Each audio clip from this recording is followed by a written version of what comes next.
제목은 소음을 끄고 하나님께 주파수를 맞추라. 소음을 끄고 하나님께 주파수를 맞추라입니다. 이솝우화 중에 북풍과 태양이라는 제목의 우화가 있습니다. 아실 수 있다고 생각합니다. 태양하고 북풍이 지나가는 행인의 겉옷을 벗기기 게임을 했어요.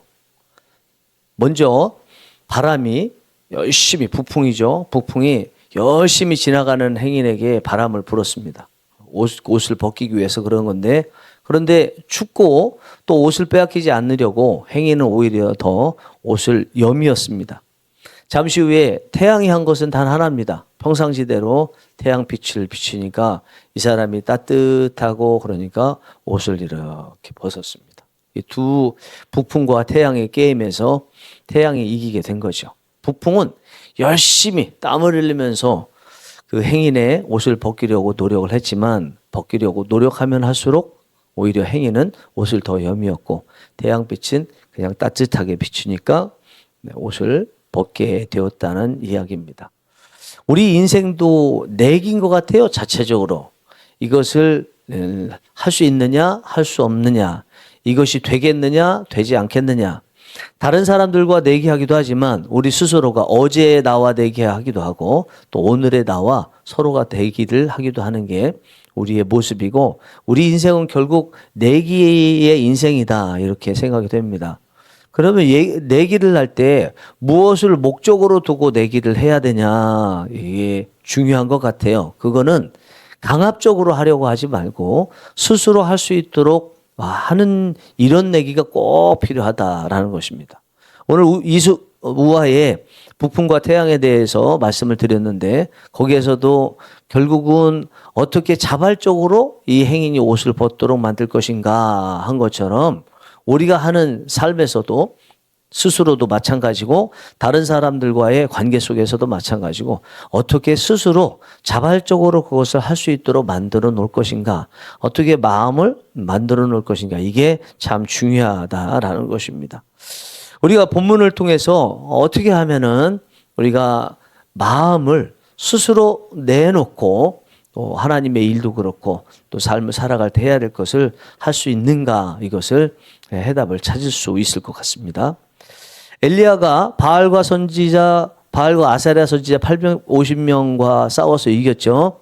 이기고 나서 이제 의기양양했는데 그 소식을 들은 아합 왕의 아내 이세벨이 자기를 죽인다는 이야기를 듣고 로뎀나무 아래에서 숨잖아요. 근데 하나님께서 천사를 보내주셔서 엘리야에게 떡을 주고 물을 주셔서 호렙산까지 40일 40밤을 달려가도록 했습니다. 이 사역을 하기 위해서 하나님께서 달려가도록 하신 거죠. 그것이 오늘 본문 앞에 8절까지의 내용이에요. 그런데 거기 도착해서 누구나 다 아는 그 굴이라고 되어 있어요. 우리 한글 성경에도 비슷하게 나와 있지만 히브리 성경에 보면 그 굴이라고 나와 있는데, 학자들은 이 굴이 모세가 하나님께서 지나가셨던 그 굴이 아니겠는가 이렇게 이야기하는데, 뭐 성경에는 정확히 안 나왔으니까 우리가 그것을 알 수는 없습니다. 어쨌든 이 굴에 들어가서 한참 동안 이렇게 머물러 있었어요. 그때 어느 날 하나님께서 찾아오셨습니다. 엘리야야, 너 여기서 뭐 하고 있니? 이렇게 하나님께서 물어보시니까 엘리야의 대답이, 하나님, 내가 하나님 앞에 열심을 내서 사역을 감당했는데 나만 남았습니다. 다른 사람들은 다 아합 왕에 의해서 또 이세벨에 의해서 다 죽었습니다. 그리고 나도 지금 죽게 생겨서 여기 숨어 있습니다. 이런 의미로 이야기를 했습니다. 그러자 하나님께서 너 지금 굴에서 나와서 여기 산 앞에서 내가 지나가는 곳에 딱 서 있어. 그렇게 말씀하신 다음에 딱 서 있으니까 갑자기 엄청난 바람이 부는데 산을 반으로 갈라요. 바위를 쪼개는 바람이 불었습니다. 그런데 그 바람이 지나가고 난 자리 보니까 그곳에 하나님이 계시지 않아요. 이번에는 지진이 막 내렸는데 그 지진이 지난 자리에도 보니까 하나님이 계시지 않았습니다. 이번에는 바람이 강하게 불었습니다. 그래도 하나님이 계시지 않았습니다. 저는 이 말씀을 읽으면서 느꼈던 것이, 아니 이게 뭐가 중요하다는 거지? 불이 지나가고 지진이 지나가고 바람이 지나가고 그런데 거기 하나님이 계시냐 안 계시냐 이 얘기를 하고 있는데 이 이야기 속에서 뭘 하고 싶지? 뭔 얘기를 하고 싶으셔서 이 글을 쓰셨을까라는 생각이 들더라고요. 그런데 왜 하나님께서 이것을 써놓으시고 뭔 얘기를 하고 싶으신가? 이건 중요하지 않아요. 그냥 성경에 나와 있는 대로 불이 지나고 지진이 지나고 바람이 지나는데 매 과정마다 하나님이 계시지 않더라. 하나님이 계시지 않더라. 하나님이 계시지 않더라 하는 거 보면 이 이야기를 하는 중심에 우리가 봐야 될 것은 진짜 하나님이 계신가 아닌가 거기에 집중해서 봐야 된다는 의미인 거죠. 오늘 말씀 3개 다 지나고 나서 거기서 끝이 아니고 하나가 더 있죠. 이번에는 바람이 지난 다음에 세미한 소리가 들렸습니다. 이 세미한 소리가 세미한 음성이라고는 되어 있지 않는데 일단 11절 12절 말씀 먼저 보겠습니다. 여호와께서 이르시되 너는 나가서 여호와 앞에서 산에 서라 하시더니 여호와께서 지나가시는데 여호와 앞에 크고 강한 바람이 산을 가르고 바위를 부수나 바람 가운데 여호와께서 계시지 아니하며 바람 후에 지진이 있으나 지진 가운데에도 여호와께서 계시지 아니하며 또 지진 후에 불이 있으나 불 가운데에도 여호와께서 계시지 아니하더니 불 후에 세미한 소리가 있는지라. 여기 보니까 세미한 음성이라고 되어 있지 않죠? 그러니까 이거는 하나님의 음성이라고 보기는 어려워요. 하나님의 음성은 이미 엘리야가 굴 안에 있을 때 하나님께서 찾아오셔서 엘리야야 너 왜 여기 있어? 이렇게 물으셨잖아요. 이미 하나님의 음성은 거기서 들렸고요.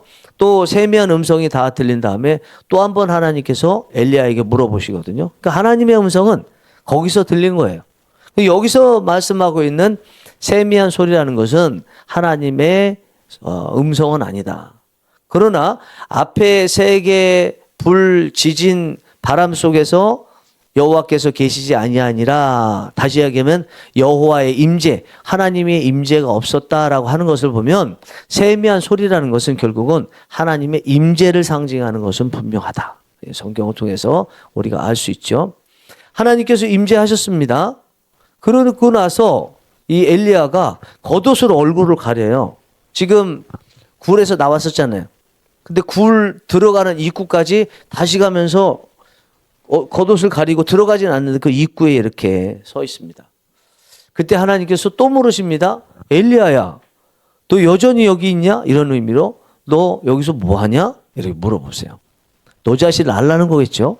물어보시니까 또 엘리야가 똑같이 대답합니다. 제가 하나님께 열심을 냈으나 나만 남았습니다. 다 죽고 나만 남았고 나도 지금 위험한 상황이 있습니다. 이렇게 하나님께 말씀드려요. 그러면 엘리야가 세미한 소리를 들었는데 그 세미한 소리를 듣기 전과 들은 후에 하나님의 질문에 대한 대답이 똑같은 것을 보면 세미한 소리가 엘리야에게 아무 영향력도 끼치지 못했다고 볼 수 있죠. 왜 세미한 소리를 주셨나 모를 정도로요. 왜 이게 세미한 소리를 주셨는데 그에 따라서 뒤에 바뀌어야 되는데 똑같이 지금 죽게 생긴 거 똑같습니다. 이런 식으로 답을 하나라는 거죠. 그런데 오늘 본문 말씀 14절 끝나고 뒤에 바로 뒤에부터 쭉 읽어 나가면 하나님께서 사명을 주세요. 그 사명에 대해서 엘리야가 곧바로 감당하기 위해서 갑니다. 그 사명의 마지막 단계가 엘리사 제자와 관련된 것이라서 엘리사에게 찾아가서 엘리사를 제자로 삼는 이야기가 나오거든요. 그러면 이 세미한 소리를 듣지 않았다면 엘리야가 하나님께서 맡겨주신 사명을 감당할 만한 마음이 없었어요. 그 기력도 없었어요. 그런 상태인데 세미한 소리를 듣고 나니까 이제 사명을 감당할 수 있도록 있게 된 거예요. 그러면 하나님께서 세미한 소리를 들려주시는 가장 큰 목적은 엘리야가 사역자로서 사명을 감당하도록 하시기 위해서 세미한 소리를 들려주셨다. 이렇게 볼 수 있습니다. 그런데 세미한 소리를 들려주시기 전에 이 사명을 감당하도록 하시기 위해서 앞에 불, 지진, 바람이라는 엄청난 능력을 주셨잖아요. 근데 그걸로도 감당이 안 됐어요. 왜냐하면 그 안에는 하나님의 임재가 없었기 때문이죠. 하나님의 임재가 있는 것과 임재가 없는 것의 차이가 뭔지 이것을 잘 보여주고 있습니다. 엘리야는요 갈멜산에서 바알과 아세라 선지자 850명과 싸워서 이겼죠.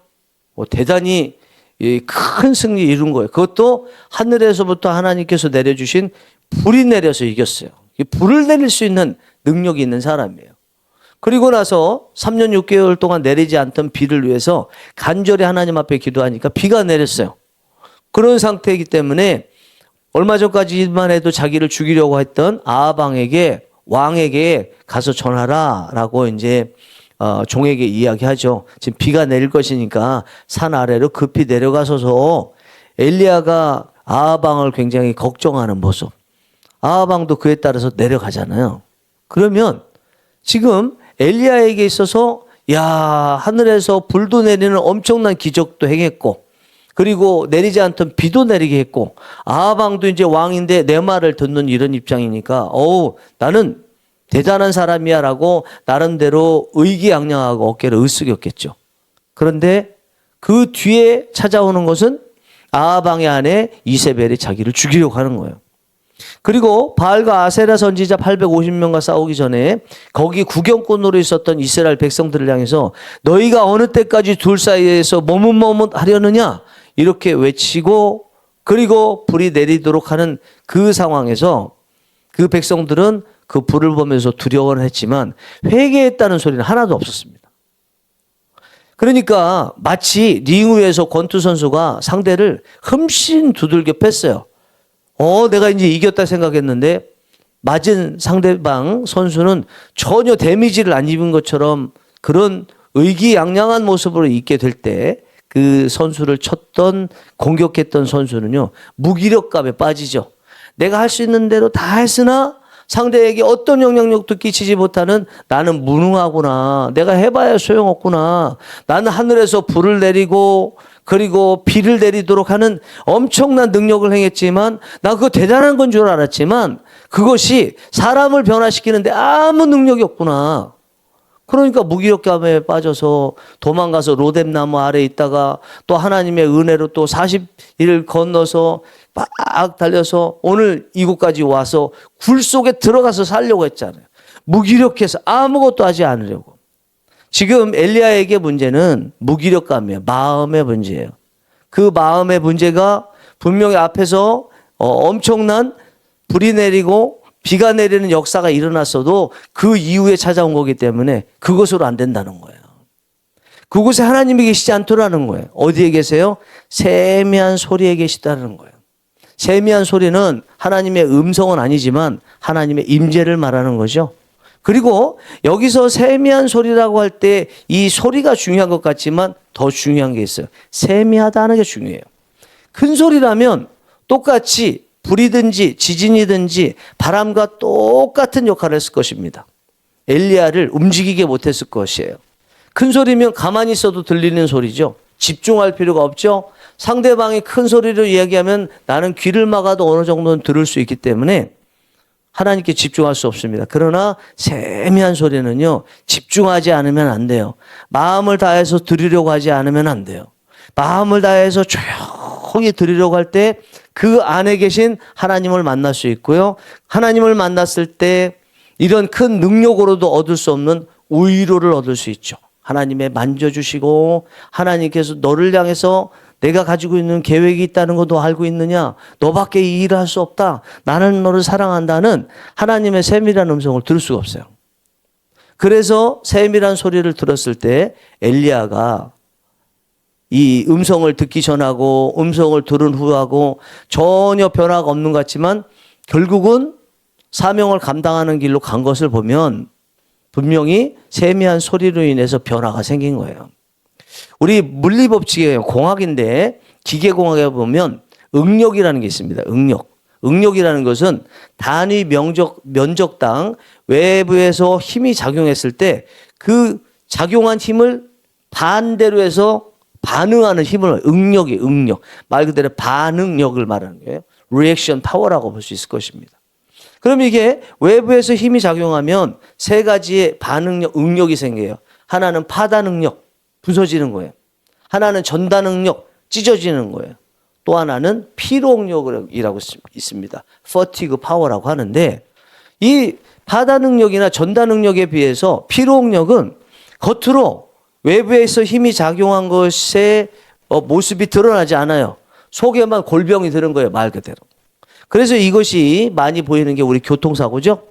교통사고는 당에서 부서진 것보다 뭐가 더 위험하다? 후유증이 위험하다 그러잖아요. 외부에서 충격이 가해지게 되면 당장에는 겉으로 드러나는 게 없지만 나중에 이 피로가 힘이 안에 피로로 쌓여서 동일하게 반복되는 힘이 작용하면 그때부터 점점 하다가 나중에 파단되거나 아니면 찢어지는 파괴되는 그 순간까지 온다는 것입니다. 오늘 본문에 나와 있는 하나님께서 세미한 소리를 들려주셨을 때의 모습이 마치 물리의 피로응력과 같은 역할을 했다고 볼 수 있어요. 겉으로 보기에는 아무 역할을 하지 않은 것 같은데 세미하게 들려지는 그 소리에 귀 기울이면서 하나님의 임재를 느끼고 그러면서 자기도 모르게 하나님께서 만져주심으로 치유가 된 상태. 그래서 하나님께서 사명을 맡기실 때 기꺼이 그것을 위해서 나아갈 수 있는 상태가 됐다는 것입니다. 우리가 무슨 일을 할 때 꼭 필요한 것이 마음이 스스로 자발적으로 할 수 있는 마음이 돼야 돼요. 그것이 외부의 강압으로는 안 되더라고요. 아마 많이 느끼실 거예요. 외부의 큰 어떤 음성, 불 같은 거, 지진 같은 거, 바람 같은 거 이런 거로는 안 되더라고요. 오히려 반발심만 작용하죠. 그러나 그때 조용히 하나님의 음성이 들리고 그 속에서 하나님께서 만지시는 것을 느낄 때 우리는 자발적으로 하나님의 선하신 사명들을 감당할 수가 있습니다. 한 2주 전인가 여호수아의 말씀 가지고 오후 예배 때 하나님의 음성 듣기 특강을 한번 한 적이 있죠. 그때 요단강을 건너는 내용이었습니다. 제사장들이 먼저 요단강에 물을 잠그자 위에서부터 아래로 내리던 그 요단강 물이 딱 멈췄어요. 마른 땅같이 됐어요. 백성들이 다 건넜어요. 이제 제사장들이 건널 차례가 됐는데 갑자기 여호수아가 그 요단강으로 다시 들어와요.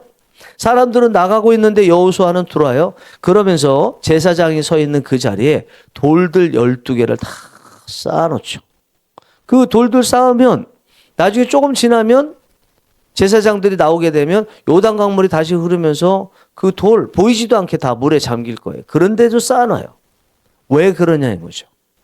다른 사람들은 기적을 행하고 바람을 받고 지진을 받고 불을 보는 그런 요단강이 갈라지는 그 기적 그것만 생각하고 밖으로 빠져나갔지만 여호수아는 지도자로서 그 기적을 일으키신 그 중심에 있는 그 자리 법궤가 있었던 하나님이 계시던 그 자리로 가서 하나님을 만나고 싶은 거죠. 하나님을 찾아가서 돌 하나를 쌓으면서 묵상이 되고 또 하나 쌓으면서 12개 쌓으면서 하나님과의 깊은 대화가 이루어졌겠죠. 하나님께서 또 다시 말씀하시겠죠. 모세와 함께 있었던 것 같이 내가 너와 함께 있을 거다. 사랑하는 아들아, 걱정하지 말고 이제 너희의 역사 가운데 처음으로 들어가는 그 요단 서편에 가나안 땅에서 정복하고 다스리는 일을 해라. 걱정하지 마라. 내가 너와 함께 하리라. 이런 음성이 그 침묵 속에서 또 물이 깊이 들어가는 그 돌 거기에서 음성을 들으면서 여호수아가 느꼈을 거라고 생각합니다. 저는 오늘 본문의 말씀이 굉장히 중요하게 다가왔어요.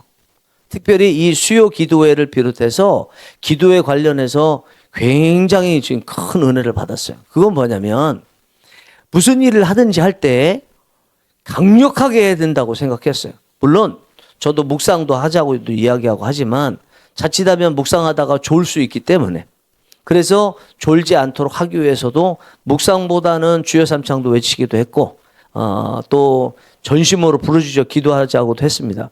물론 이제 부르짖어 기도하는 것도 그냥 소리만 내지 말고 하나님과의 깊은 교통이 있어서 속에서부터 이 신음소리가 날 정도로 되면 저절로 나온다 말을 했지만 어쨌든 오늘 본문과 같은 상황은 아니었습니다. 오늘 본문은 뭐래요? 하나님께서 너 부르짖어 기도해야 돼. 너 찬양 크게 해야 돼. 그래야 너 힘낼 수 있어. 이렇게 안 하시더라는 거예요. 지진과 같고 불 같고 바람 같은 큰 소리, 그리고 세미한 소리가 아니라 큰 소리로 해야 돼. 그렇게 하시면서 하나님께서 큰 음성을 말해주신 것이 아니라 세미한 소리로 하셨다는 거예요. 그럴 때 엘리야의 마음이 통하고 엘리야가 치유되더라는 거예요. 이 수요 기도회에 인도할 때, 또 찬양을 인도할 때도 오시는 분들에게 크게 하라고만 할 것이 아니구나. 이 성도님들 상황을 보면서 오늘 하루 살면서 또 지난 일주일 살면서 어쩌면 바빠서 기도도 못했을 텐데 이 자리에 한번 오늘 힘을 내서 나오신 이분들에게 마음을 만져야 되겠구나. 그리고 찬양도 힘 있는 것도 필요하지만 곡 자체가 마음을 만지는 곡도 필요하겠다. 이런 도전을 받았어요. 기도할 때도 마찬가지고요. 사역할 때도 마찬가지고요. 전도사님을 위해서도 성도님들도 위해서도 마찬가지예요. 강압적으로 할 때 그것이 효과를 거둘 때도 있지만 그보다 더 중요한 것은 세미한 소리로 세심하게 바라보고 하나님께 손잡고 같이 가서 하나님의 음성을 듣도록 도와주는 거. 이것이 필요하겠다. 이런 생각이 들었습니다. 그래서 오늘 찬양이 4곡인데 그중에 첫 번째 찬양의 가사가 참 은혜가 됐어요. 여기 가사를 보면 첫 번째 부분입니다. 찬양의 열기 모두 끝나면 주 앞에 나와 더욱 진실한 예배 드리네. 주님을 향한 노래, 그 이상의 노래, 내 맘 깊은 곳에 주께서 원하신 것, 이렇게 가사가 나와 있습니다. 여기 보니까 찬양의 열기, 지금 금요심 수요 기도회에 기도하고 찬양합니다. 열기가 뜨겁습니다. 다 돌아갑니다. 그런데 다 돌아간 그 자리, 오히려 이 자리에 와서 더욱 진실하게 예배드린다. 마치 여호수아가 사람들은 다 빠져나갔을 때 오히려 그는 하나님이 임재하신 곳, 그리고 임재를 상징하는 법궤가 있던 곳으로 가서 돌을 세웠던 것처럼 진짜 예배는 열기 속에서도 있지만 그러나 조용히 하나님의 음성을 들을 수 있는 자리로 나올 때 진짜 예배가 드려진다. 이 가사가 너무너무 도전이 되고 은혜가 됐습니다. 오늘 우리가 기도하고 찬양하고 하는데 특별히 오늘 또 그렇고 또 최근에 수요 기도회를 생각하면서도 생각했던 것인데 하나님의 세미한 소리를 들으시는 시간들이 됐으면 좋겠습니다. 하나님께서 각자 여러분에게 찾아오셔서 어떻게 말씀하시고 어떻게 만지시고 어떻게 비전을 주시는지 그 앞에서 여러분들이 마음이 다 녹아나고 딱딱한 것들이 다 부드러지는 시간, 찬양이 저절로 나올 수밖에 없는, 그리고 맡겨주신 사명 억지로 감당하던 자리에서 이제는 스스로 내가 감당하겠습니다라고 바뀌게 되는 은혜를 하나님께서 찬양을 통해서도 기도를 통해서도 주시기를 간절히 바랍니다. 기도하시겠습니다.